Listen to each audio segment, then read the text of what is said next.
mga kalingap, welcome back to my YouTube channel. Magandang araw po sa lahat. Sa amanda ko kayo ng mundo naroon ngayon. At ito nga guys, no, panibagong reaction tayo ngayong Miyerkules mga kalingap.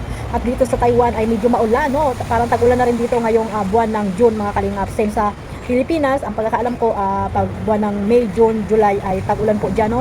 Sa probinsya, ganyan po talaga parang main crop mga kalingap. So mag-iingat tayo mga kalingap, no? Lalo na sa Pilipinas, may mga bagong virus po na nababalitaan tayo, kaya ingat-ingat tayo mga kalingap. So ito nga guys, no, reaction natin ito sa napakinggan kong akusasyon ni Bobby TV dito kay Joy Diwata. Ang pagkakaalam ko si Bobby TV ay isa sa mga founder, no? Founder ng Danjoy. At bakit ganito ang sinabi niya kay Joy Diwata mga kalingap, no? At parang nagtampo siya doon sa nangyaring papiding, no? Nangyaring papiding ni Joy Diwata na actually yung pala ay second year anniversary ni Joy dito sa Kalingap, no? At hindi po talaga ito papiding ng Danjoy. So ibig sabihin, labas po dito si paring Bobby TV 143, di ba? Kasi nga Joy lang ito, hindi naman Danjoy mga kalingap. Pero napaka-imposible naman mga kalingap na hindi niya alam, di ba? Dahil doon lang naman siya. Di ba mga kalingap na pag nagla-live naman siguro siya, mga sinasabi ng kanyang mga supporters ay mayroong second anniversary itong si Joy. Pero bakit ganun po ang nangyari mga kalingap? So bago po natin pakinggan yung clip video na nakuha ko po dito kay Derek Melsa, no? Nakuha ko lang po ito doon kay Derek Melsa mga kalingap. So isa po itong live ni Bobby TV 143. So bago natin simulan yan, shoutout muna tayo sa ating founder, Kuya Bal Santos Matubang, Ate Edna Vlogs at Kalingap Rab. At sa lahat po ng mga nasalanding pad, ambassador, deputy at mga Kalingap Scouters, miga love shoutout po sa inyong lahat. At syempre po, nag-big hype ako, excuse me. Kakakain ko lang kasi. At syempre sa mga kapwa ko OFW, no, walang sawang sumusuporta po sa buong team Kalingap, lalo na po sa aking maliit na YouTube channel at yung mga nandiyan po sa Pilipinas, shoutout po sa inyong lahat. At sa mga kapwa ko po reactor, no, sa Team Bios, Karipa at sa iba pa pong mga reactor dyan na binuo po ni Kuya Bal, ay shoutout po sa inyong lahat. At syempre sa mga mabait na sponsor, no, ng team Kalingap, solid supporters, solid Kalingap partners, solid viewers ng Team Kalingap, miga love shoutout po sa inyong lahat. At ito nga guys, no, pakinggan natin yung clip video po na nakuha ko po dito, no, mga Kalingap, at nirecord ko lang to. So pakinggan natin mga Kalingap. Yung live ni Kuya Bal kaninang umaga, nagtataka at nagtatanong, baka daw may nagdidirect na kay Joy. Mayroon man nagdidirect. Abangan nyo sa susunod kong mga Laka na. Yan po ay isa sa mga rules na pinagbabawal mga Kalingap, no? Ang mag-direct sa beneficiary, no? Actually po si Joy ay isa sa mga beneficiary pa po yan ni Kalingap Rab at isa sa mga pinapaaral pa rin ni Kalingap Rab, no, bilang isang nursing. At ayun nga, kapartner po siya ni Dan, no, sa Danjoy mga Kalingap. So ayan, ano tayo dito, no?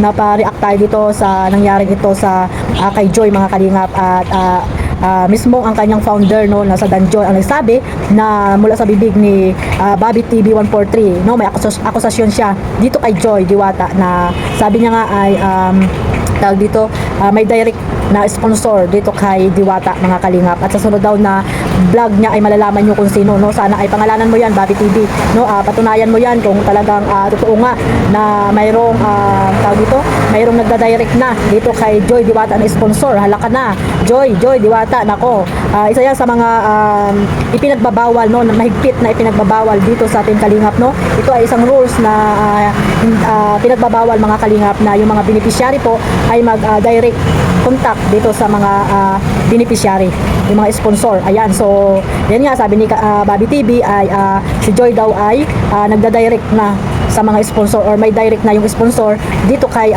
Joy Diwata, no. Sa pagkakaalam ko, yung nangyari na ito ay dito sa kanyang papiding, kasi may nagkaroon ng issue po dito na issue daw hindi siya in-invite, no. Wala daw siyang alam dito sa papiding ni Joy Diwata. So actually guys mga Kalingap, akala ko din po sa Danjoy ito, no, papiding po ng Danjoy, pero ito pala ay papiding lang ni Joy bilang isang nagkaroon siya ng anniversary po dito sa Team Kalingap na 2 years na po siya dito sa Team Kalingap. At na tawag dito, ayun nga, nagkaroon sila ng papiding po dito sa 2 years anniversary ni Joy mga Kalingap. So hindi natin alam kung sino ba ang ano dyan. Ang pagkakaalam ko si Ray, no, yung Kalingap Ray mga Kalingap, siya ata ang nag-coordinate niyan, or sino pa dyan mga Kalingap. So ayan mga Kalingap, no, isa rin ito si Kuya Andy, no.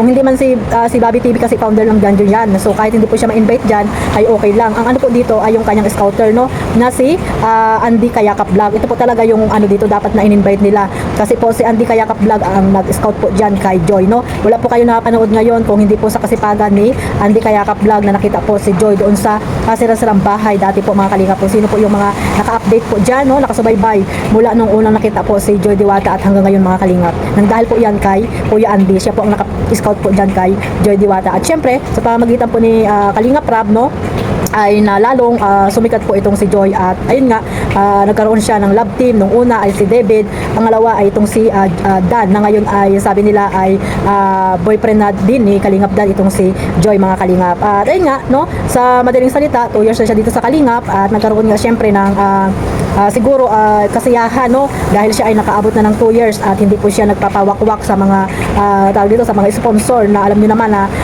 naglipa na yung mga wakwak dito sa Team Kalingap, no. Nanatili po si Joy sa Team Kalingap 2 years na po siya at ayun nga nagkaroon sila ng papiding, no.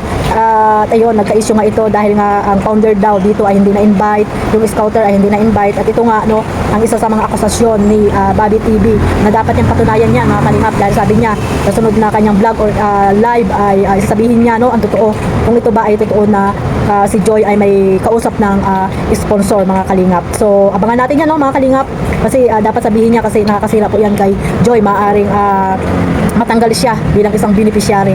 If ever na totoo po yan, no, ang akusasyon ni Bobby TV ay maaari siyang matanggal bilang isang beneficiary kasi nga ay mayroon siyang contact doon sa sponsor na siguro ay nagbibigay na kay Joy Diwata. So hindi natin alam, no, kasi nga yan lang ay sabi ni Bobby TV. Kaya abangan natin mga kalingap kung ito ba ay totoo or hindi, kasi ito ay isa sa mga rules na dapat sinusunod ng mga beneficiary na huwag makikipag-usap sa mga sponsor or lalo na yung direct na ibibigay sa kanila yung tulong. Nandiyan naman po si Kuya Andy, si Kalingap Rab or sino pa mga keyboys dyan na iaabot dito sa mga beneficiary like kay Joy nga mga kalingap. So ayun, abangan natin yan, no. At dito lang po ay napa-react ako dahil nga syempre bawal po talaga yan sa mga beneficiary yung makikipag-usap po ang mga sponsor at nagbibigay po ng tulong dito sa direct sa mga beneficiary mga kalingap. So sana po ay malaman natin ang totoo, no, at sabihin ni Paring Bobby kung totoo nga ba yung akusasyon niya kay Joy Diwata. So hanggang dito lang mga kalingap at maraming salamat po sa suporta ninyo sa ating maliit na YouTube channel Kalingap Maymay. Sa mga bago ko pong subscriber dyan, maraming salamat po sa inyong lahat. At syempre sa buong Team Kalingap, shoutout po sa lahat at mabuhay po ang Team Kalingap. Bye-bye.